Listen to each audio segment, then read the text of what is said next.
하루가 끝나는 시간에 우리는 참 이상한 의식을 반복하고 있습니다.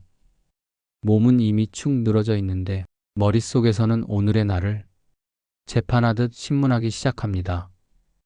이것밖에 못했다고, 그때 왜 그렇게밖에 말하지 못했냐고, 더 잘할 수 있었는데 왜 그랬냐고 피곤한 자신을 붙들고 끝까지 몰아붙입니다.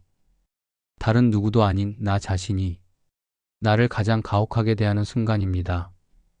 그런데 잘 생각해보면 마음이 지쳤다는 것은 실패의 증거가 아니라는 사실을 우리는 잡고 있습니다.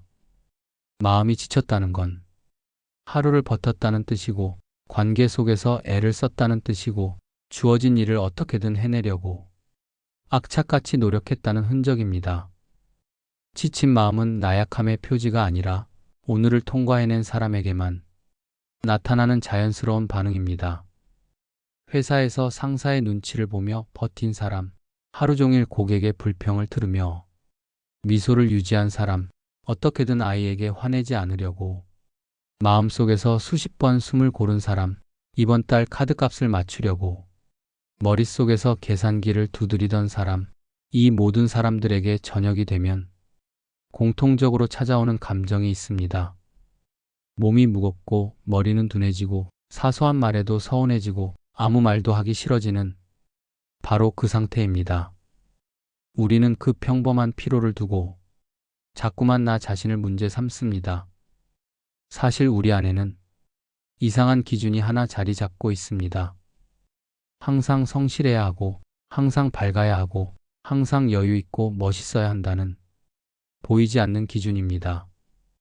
그래서 조금만 짜증이 나도 나는 마음이 좁다고 생각하고, 조금만 무기력해져도 나는 의지가 약하다고 판단하고, 잠깐이라도 아무것도 하기 싫어지면 나는 게으른 사람이라고 단정해버립니다. 지친 마음은 잠시 쉬어가자는 신호인데 우리는 그 신호를 보고도 오히려 엑셀을 더 밟아버립니다.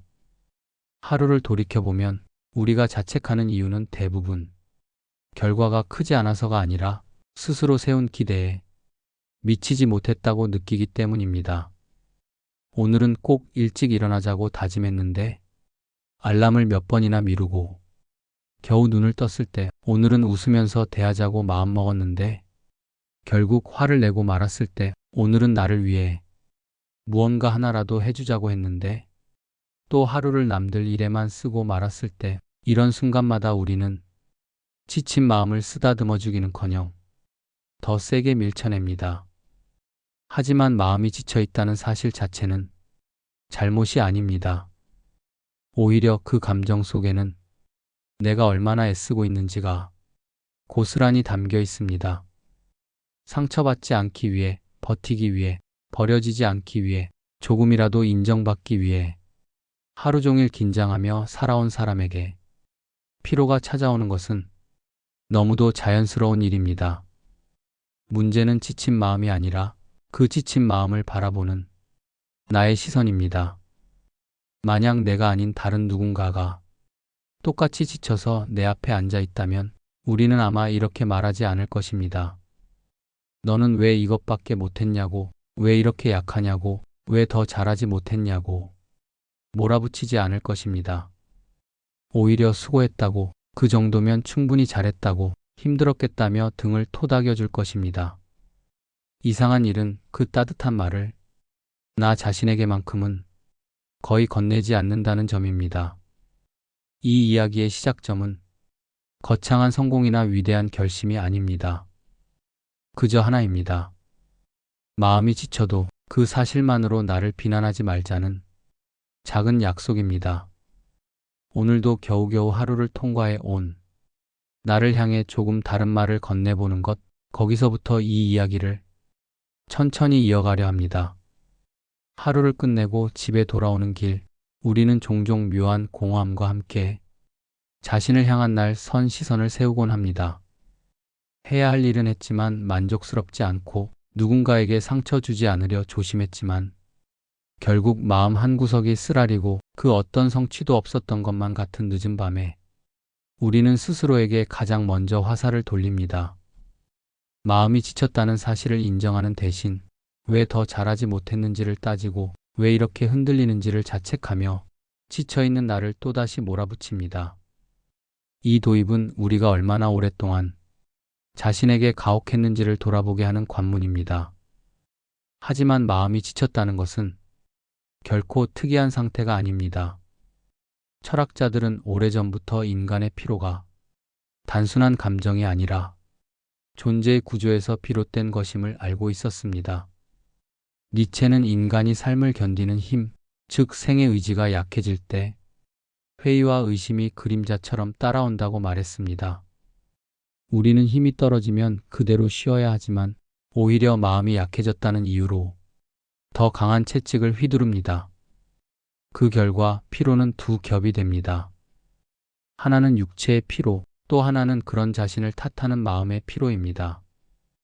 니체가 말한 회의의 그림자는 사실 특별한 문제가 있는 사람에게만 붙는 것이 아니라 누구나 지칠 때 자연스럽게 생기는 그림자와도 같습니다. 키에르케고르는 지친 마음의 또 다른 원인을 지나친 자기의식에서 찾았습니다. 그는 인간은 늘 어떻게 살아야 하는가를 고민하는 존재이기 때문에 그 과정에서 불안이 생기는 것은 당연하다고 말했습니다. 문제는 우리가 그 불안을 있는 그대로 받아들이지 못한다는 데 있습니다. 불안을 느끼는 순간 우리는 그것을 내가 잘못하고 있기 때문이라고 해석해버립니다. 사실 불안은 인간이 성장하는 과정에서 나타나는 자연스러운 감정임에도 불구하고 말입니다. 지친 마음속에 자리한 자기 비난은 대부분 여기서 시작됩니다. 불안한 나를 보며 더 단단해져야 한다고, 흔들리면 안 된다고, 아무도 눈치채지 못하게 버텨야 한다고 나 스스로에게 명령하며 마음을 압박합니다. 그 압박은 결국 피로로 변하고 그 피로는 다시 자책으로 이어지는 순환을 만듭니다. 한나 아렌트는 조금 다른 관점을 제시했습니다. 그녀는 피로란 생각이 멈춰버린 상태가 아니라 생각이 너무 많아 과열된 상태라고 했습니다. 우리는 지쳤을 때 아무 생각도 하기 싫어지는 것처럼 느끼지만 사실 그 침묵 아래에서는 수많은 생각이 동시에 충돌하고 있습니다. 해야 할 일, 잘못했던 말, 후회되는 순간, 앞으로의 불안, 작은 실수들까지 모두 뒤섞여 마음속에서 끊임없이 진동합니다. 그래서 피로는 멈춘 것이 아니라 너무 많이 움직였기 때문에 생기는 것입니다. 이렇게 보면 지친 마음은 오히려 너무 열심히 살아온 증거이기도 합니다. 이처럼 철학자들의 시선에서 보면 지친 마음은 결함이 아니라 자연스럽고 당연한 현상입니다. 우리는 오늘도 살아내기 위해 에너지를 쏟았고 불안을 견디기 위해 애를 썼으며 수많은 생각을 감당하느라 마음속에서 쉼없이 골몰했습니다. 그러니 지친 마음을 탓하는 것은 노력한 자신에게 가장 부당한 평가입니다. 오히려 지친 마음이 왔다면 나는 오늘도 내 삶을 버텼구나 하고 바라봐야 할 일입니다. 여기에서 우리가 기억해야 할 한 가지가 있습니다. 마음이 지쳐있는 순간은 멈춰야 하는 시간이지 자책해야 하는 시간이 아니라는 사실입니다. 피로는 무능의 증거가 아니며 흔들림은 실패의 징조가 아닙니다. 그것들은 우리가 살아있다는 증거이고 우리가 계속해서 노력해왔다는 흔적입니다. 오늘도 그 흔적을 인정해주는 것, 거기서부터 다음 이야기를 이어가겠습니다. 하루를 무사히 버텨냈음에도 불구하고 우리는 잠들기 직전 가장 먼저 자신을 비난하는 습관을 꺼내듭니다. 오늘 하루도 성실하게 살았는데 왜 더 잘하지 못했냐고, 왜 더 참지 못했냐고, 왜 이런 마음이 드느냐고 스스로에게 화살을 꽂습니다. 지친 마음이 찾아왔다는 사실보다 지쳐버린 나를 이해하지 못하는 그 시선이 우리를 더 힘들게 합니다. 그런데 이 자기 비난은 우연히 생긴 반응이 아닙니다. 우리 마음은 너무 오랫동안 그리고 너무 익숙하게 나를 문제 삼는 방식으로 살아왔기 때문입니다. 우리가 스스로를 비난하는 첫 번째 원인은 완벽주의의 그늘입니다. 완벽주의는 단순히 높은 기준을 갖는 것이 아니라 기준을 충족하지 못할 때 나 자신 전체가 잘못된 존재처럼 느껴지도록 만드는 정서적 압력입니다. 예를 들어 하루에 할 일 중 하나만 실패해도 우리는 전체를 실패로 규정하고 미처 다하지 못한 일 하나 때문에 자신이 무능한 사람처럼 느끼곤 합니다. 완벽주의는 실수라는 작은 흠집을 확대해 자기 존재 전체를 공격하는 방식으로 작동합니다. 그래서 마음이 조금만 흔들려도 우리는 나는 왜 이 정도도 못 버티나라고 자책하게 됩니다. 두 번째 이유는 비교와 경쟁의 구조 속에 살고 있기 때문입니다. 사람은 타인을 기준으로 삼아 자신을 판단하는 본능을 가지고 있지만 현대 사회는 이 비교의 강도를 극도로 높여놓았습니다. 누구는 승진했고, 누구는 집을 샀고, 누구는 여행을 다녀왔다는 이야기들이 끊임없이 귀에 들어옵니다. 타인의 삶이 나의 기준이 되어버리고 그 기준에 한참 미치지 못하는 것처럼 느껴지는 순간 우리는 자신을 향해 실망과 비난을 쏟아냅니다. 오늘 내가 열심히 살아낸 하루가 타인의 하루보다 초라해 보일 때 우리는 이유도 모른 채 스스로를 깎아내립니다. 비교는 마음을 지치게 하고 지친 마음은 곧 자기 비난으로 이어집니다. 세 번째 이유는 사회가 우리에게 암묵적으로 요구하는 더 잘해야 한다는 압박입니다. 우리는 항상 조금 더 생산적이어야 하고 조금 더 효율적이어야 하고 조금 더 성장해야 한다는 말들 속에서 살고 있습니다. 쉬는 시간조차 죄책감으로 얼룩지는 것은 휴식이 곧 낭비처럼 여겨지는 문화 때문입니다. 그래서 마음이 지쳐 쉬고 싶을 때조차 우리는 그 욕구를 허락하지 못합니다. 충분히 애썼는데도 불구하고 조금 더 할 수 있었는데라는 생각이 목을 조르는 순간 우리는 지친 마음을 다독이는 대신 스스로를 채찍질합니다.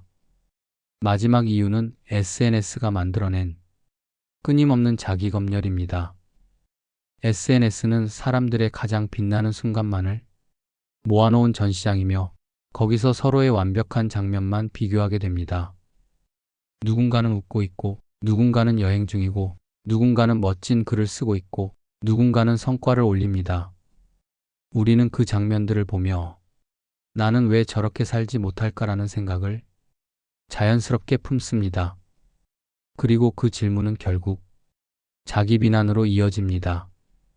SNS는 타인의 성공뿐 아니라 나 자신의 부족함을 더욱 선명하게 드러내는 거울이 되어 지친 마음 위에 또 한 겹의 피로를 누적시킵니다. 이 모든 요소들이 합쳐져 마음의 자동 반응을 만듭니다. 마음이 지치면 먼저 쉬어야 함에도 불구하고 우리는 본능처럼 자신을 공격하는 말부터 꺼내게 됩니다. 왜 이 정도도 못 버텨? 왜 이렇게 쉽게 힘들어져? 왜 남들처럼 잘하지 못해? 이런 말들이 자동으로 흘러나오게 된 것은 우리가 오랫동안 그런 방식으로 자신을 평가하도록 훈련되어 왔기 때문입니다. 하지만 이 자동 반응은 진실이 아닙니다. 지친 마음은 잘못의 증거가 아니라 신호일 뿐입니다. 완벽하지 않아도 괜찮고 비교하지 않아도 되고 조금 쉬어도 전혀 문제가 없는 그런 신호 말입니다. 자기 비난이라는 자동 반응을 이해하는 순간부터 우리는 비로소 다른 선택을 할 수 있습니다. 마음이 지쳐 있을 때 그 지친 마음을 탓하는 것이 아니라 이해하는 쪽을 선택하는 것. 이것이야말로 스스로에게 줄 수 있는 가장 첫 번째 온기입니다. 마음이 지쳐 있을 때 철학자들은 어떤 방식으로 그 마음을 바라보았을까요? 이 질문은 우리가 스스로를 이해하는 방식과 깊이 연결되어 있습니다. 우리는 지친 마음을 부끄럽게 숨겨야 할 약점처럼 여기지만 오래전 철학자들은 오히려 그 지침 속에서 인간이 성장할 단서를 발견했습니다. 그들은 지친 마음을 다루는 데 있어서 비난이나 억압이 아닌 관찰이의 허용 회복이라는 길을 제시했습니다. 이 길 위에서 철학은 부드러운 조언이 됩니다. 가장 먼저 떠오르는 철학자는 에픽테토스입니다.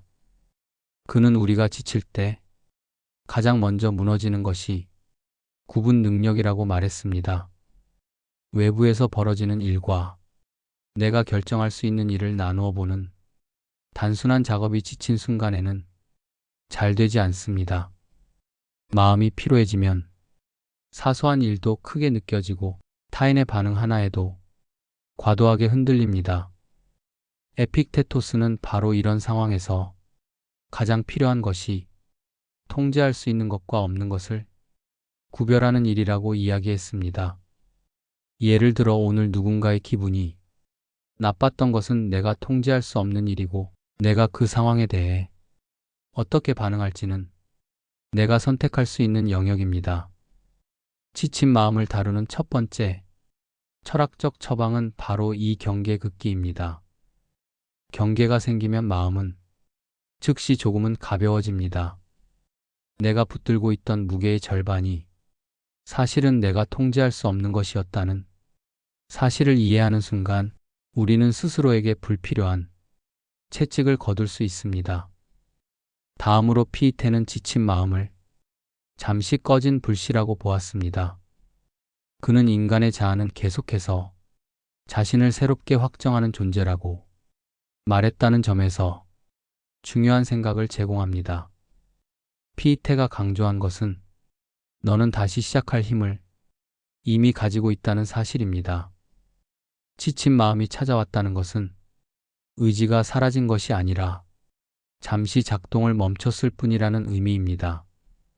우리 모두는 쓰러졌지만 다시 일어나는 힘을 이미 내면에 갖고 있습니다. 피이테의 철학에서 위로는 거창한 선언이 아니라 다시 시작할 수 있는 최소한의 가능성을 인정하는 데서 비롯됩니다. 아무것도 할 수 없을 만큼 필요한 날에도 단 한 걸음만이라도 옮길 수 있다면 그걸로 충분하다는 태도는 지친 마음을 진정시키는 따뜻한 손길이 됩니다. 루소는 조금 다른 시선으로 지친 마음을 바라보았습니다. 그는 자연을 인간이 회복해야 할 본래의 모습으로 보았습니다. 루소에게 자연은 완벽하게 생산적이지 않아도 되고 성과를 내지 않아도 되는 공간이며 그저 있는 그대로 존재하는 법을 가르쳐주는 스승이었습니다. 루소가 주는 철학적 처방은 매우 단순합니다. 자연처럼 쉬고 자연처럼 회복되는 시간을 허락하라는 것입니다. 나뭇잎이 자라나는데 서두름이 없고 강물이 흘러가는데 조급함이 없듯 마음도 그렇게 쉬어야 한다는 의미입니다. 우리가 지친 마음을 빨리 고쳐야 하는 문제로 바라보는 순간 더 깊은 피로가 찾아옵니다. 하지만 자연의 리듬을 떠올리면 잠시 멈추고 느리게 흐르는 것도 삶의 일부라는 사실을 깨닫게 됩니다. 루소는 인간에게 필요한 회복은 억지로 올라가려는 의지가 아니라 스스로에게 쉼을 허락하는 부드러운 용기라고 말합니다. 마지막으로 몽테뉴는 인간을 대하는 데서 가장 중요한 태도가 부드러움이라고 말했습니다. 그는 자신의 에세이를 통해 인간은 완벽할 수 없고 언제나 흔들리고 불완전한 존재라고 강조했습니다. 그래서 자기 자신에게 지나치게 날카로운 사람일수록 더 빨리 무너진다고 이야기했습니다. 몽테뉴의 철학에서 지친 마음을 껴안는 방식은 단 한 문장으로 요약됩니다. 자기 자신을 부드럽게 대하는 것 또한 용기다. 지친 마음을 밀어내지 않고 있는 그대로 인정하는 것, 그 마음을 위로하는 것, 오늘 하루를 버텨낸 자신에게 잘했다고 말하는 것, 이 모든 행동은 약함이 아니라 용기라는 것입니다. 자기 자신에게 부드러워지는 순간 마음은 도망가던 숨을 되찾고 다시 제자리로 돌아옵니다. 이렇듯 철학자들의 관점은 공통적으로 한 방향을 가리킵니다. 지친 마음은 반드시 달래야 하는 존재이며 자책이 아니라 이해 속에서 비로소 회복된다는 점입니다. 우리는 이들의 시선을 빌려 오늘의 나를 다시 바라볼 수 있습니다. 마음이 지쳤다는 이유만으로 나를 비난하는 일 대신 지금 내가 어디서 피로해졌는지, 무엇이 나를 흔들었는지, 어디까지가 내 책임이고 어디서부터는 내려놓아야 하는지를 다시 생각해 보는 것입니다. 이러한 이해가 쌓일 때 지친 마음은 더 이상 부끄러운 흔들림이 아니라 인간으로서 자연스럽게 살아가고 있다는 증거로 느껴질 것입니다. 오늘도 이런 철학적 위로를 빌려 조금 더 부드럽게 나 자신을 바라볼 수 있기를 바랍니다. 지친 마음을 바라보는 시선을 바꾸는 일은 생각보다 섬세한 과정입니다. 우리는 너무 오랫동안 지친 나를 탓하는 방식으로 살아왔기 때문에 그 방식이 잘못된 것이라는 사실을 깨닫는 데에도 시간이 필요합니다. 인간의 마음은 고장난 기계처럼 어느 날 갑자기 멈추는 것이 아니라 작은 신호들을 오래 참고 견디다가 어느 순간 한꺼번에 피로를 드러냅니다. 그때 필요한 것은 분석이 아니라 이해입니다. 그런데 우리는 그 순간에조차 자신을 다그칩니다. 피로가 찾아왔다는 사실보다 그 피로에 반응하는 우리의 태도가 더 많은 상처를 남깁니다. 먼저 기억해야 할 사실은 자책은 해결책이 아니라 피로를 더 키우는 2차 감정이라는 점입니다. 지친 마음은 이미 가장 낮은 에너지를 견디고 있는 상태인데 그 위에 자책이라는 감정이 더해지면 마음은 회복할 시간을 잃어버립니다. 이는 마치 상처난 곳을 쉬게 하기보다 계속 문지르며 더 아프게 만드는 것과 같습니다. 자책은 원인을 해결해 주지 않으며 오히려 그 문제를 더 복잡하게 만들고 나 자신을 더 작고 무력하게 느끼게 합니다. 지친 마음 위에 자책이 얹히면 우리는 더 이상 현재의 문제를 있는 그대로 볼 수 없게 됩니다. 모든 것이 왜곡되고 모든 판단이 나를 향한 비난으로 기울어지게 됩니다. 이러한 관성을 끊기 위해 필요한 것은 사고 실험입니다. 철학자들이 즐겨 쓰는 방식으로 익숙한 사고방식을 잠시 위에서 내려다보는 작업입니다. 가장 간단한 실험은 이렇게 시작합니다. 내 친구가 지금 나처럼 지쳐 있다면 나는 그에게 뭐라고 말할까?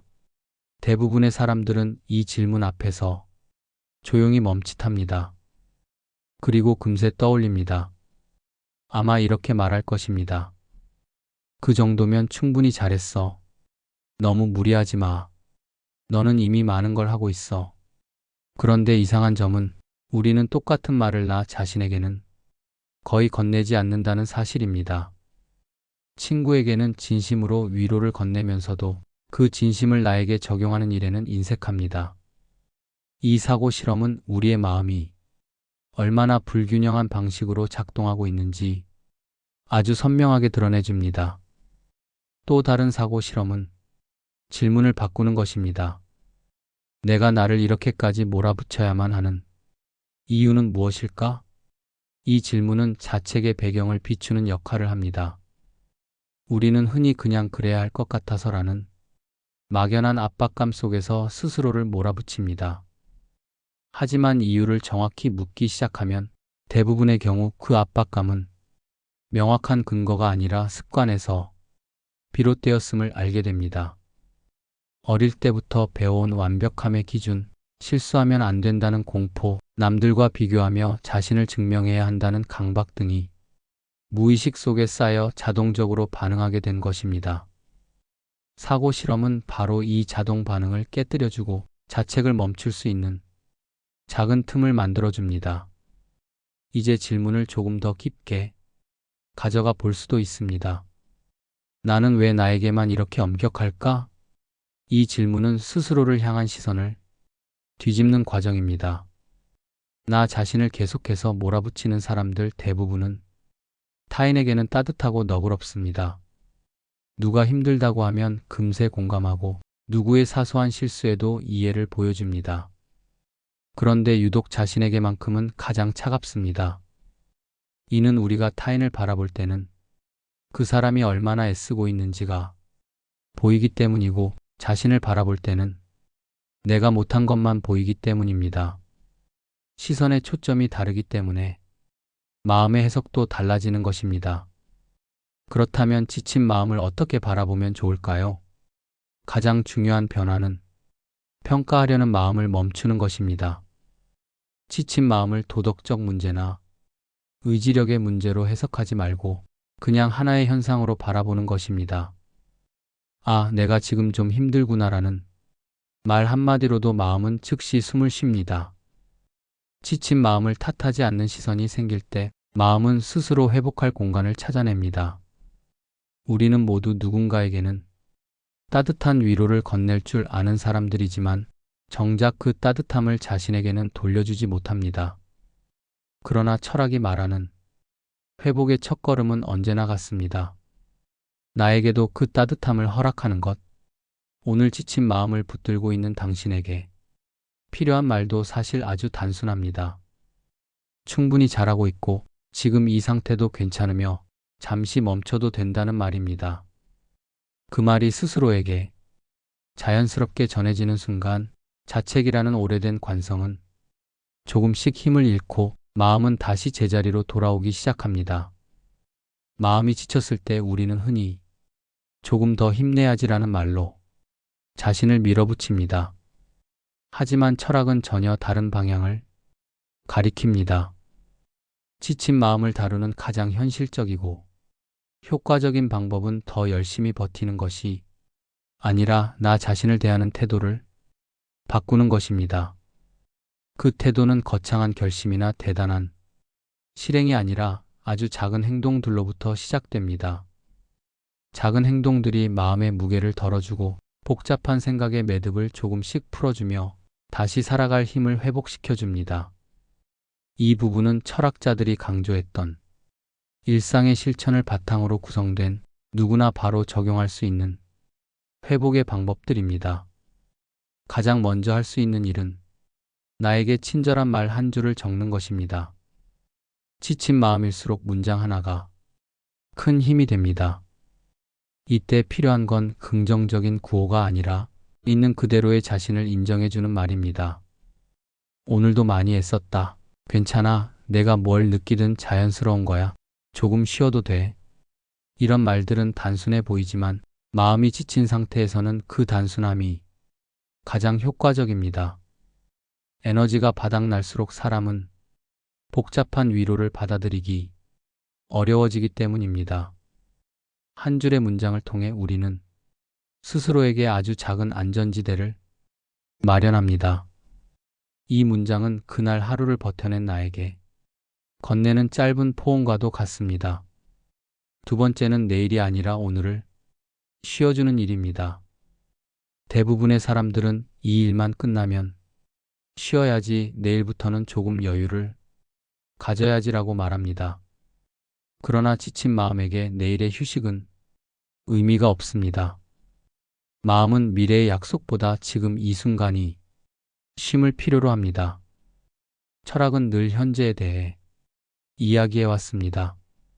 스토아 철학자들은 불안은 미래에서 오고 평온은 현재에 있다고 말했습니다. 지금 호흡을 고르고 지금 잠깐 눈을 감고 지금 아무것도 하지 않는 시간을 허락하는 행동은 단순해 보이지만 마음의 흐름을 즉시 바꿉니다. 오늘을 쉬어주는 것, 그것은 지친 마음에게 주는 가장 현실적인 치료입니다. 세 번째는 생각을 줄이는 짧은 의식, 행동을 만드는 것입니다. 산책을 잠깐 나가거나 방을 아주 간단히 정리하거나 창문을 열고 바람을 들어오게 하거나 1분간 천천히 숨을 들이쉬고 내쉬는 것처럼 작은 행동들은 마음의 소음을 낮추는 데 큰 도움이 됩니다. 중요한 것은 결과가 아니라 의식적인 멈춤입니다. 철학자들은 행동이 생각을 바꿀 수 있다는 사실을 오래전부터 알고 있었습니다. 산책을 하면 발걸음이 생각의 속도를 늦추고 정돈된 공간은 마음의 복잡함을 잠시 비워냅니다. 호흡은 과열된 감정을 눌러주며 마음이 다시 자신의 자리를 찾도록 돕습니다. 네 번째는 비교를 멈추기 위한 5분의 사고 중단입니다. 비교는 마음의 피로를 2배로 증폭시키는 가장 빠른 메커니즘입니다. SNS를 보다가 주변 사람들의 소식을 듣다가 문득 나 자신을 그 기준에 맞춰 평가하기 시작하면 마음은 금세 지쳐버립니다. 이때 필요한 것은 5분간 의도적으로 사고를 멈추는 시간입니다. 이 비교는 지금 나에게 어떤 의미가 있지? 이 생각을 멈춘다고 해서 나쁜 결과가 생기나? 이건 지금 당장 해결될 문제가 아니잖아. 이런 질문들을 통해 우리는 자동적으로 작동하는 비교의 회로를 끊어낼 수 있습니다. 이 간단한 사고 멈춤은 차갑게 흐트러진 마음을 다시 단단하게 모아주는 역할을 합니다. 마지막으로 중요한 실천은 무의미함의 순간을 받아들이는 태도입니다. 사람은 누구나 지금 이 순간이 의미 있어야 한다는 압박을 느끼지만 사실 삶의 많은 순간은 무의미하고 비어있고 더섭습니다. 지친 마음은 그 무의미함의 순간을 견디기 어려워 자책으로 빠져들곤 합니다.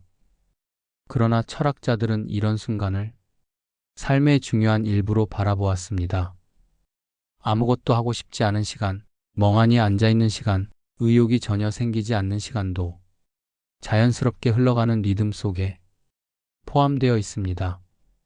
무의미함을 부정하거나 억지로 채우려 하지 않고 그냥 흘러가는 흐름으로 받아들이는 순간 마음은 한없이 가벼워집니다.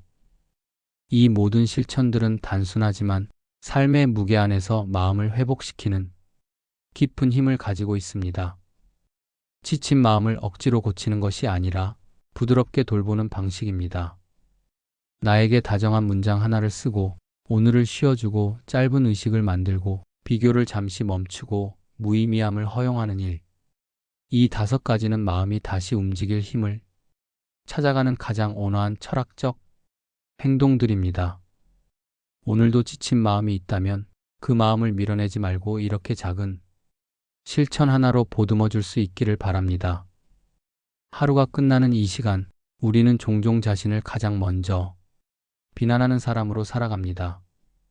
하지만 철학이 우리에게 조용히 건네는 말은 언제나 같습니다. 마음이 지쳤다면 그것은 잘못이 아니라 신호이며 그 신호를 이해하는 순간 회복의 문이 열린다는 것입니다.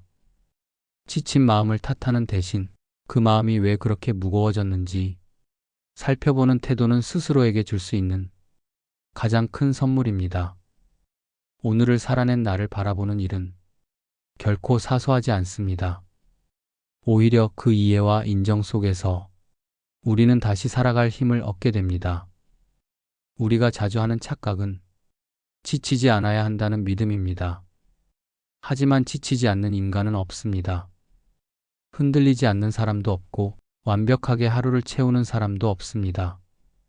모든 마음은 파도처럼 밀려왔다가 사라지고 다시 고요해졌다가 또 다시 흔들립니다. 중요한 것은 지치지 않는 것이 아니라 지쳤을 때 자신을 어떻게 대하는가입니다. 오늘의 나를 꾸짖는 대신 오늘을 버텨낸 나를 바라보는 시선이 필요합니다. 누군가에게는 아무렇지 않은 하루였을지 몰라도 당신에게는 분명 견뎌낸 하루였을 것입니다.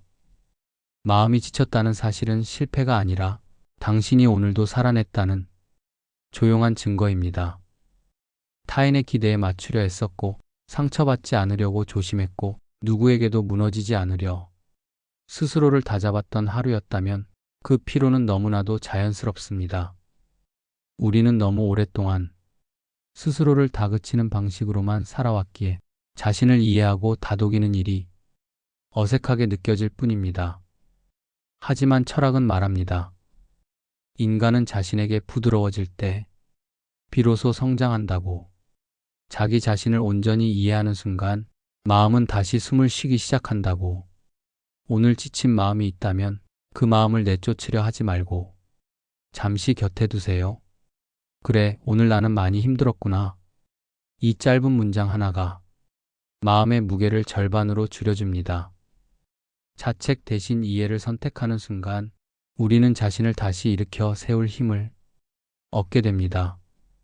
결국 우리는 모두 겨우겨우 버티는 하루들 속에서 조금씩 앞으로 나아가는 존재들입니다.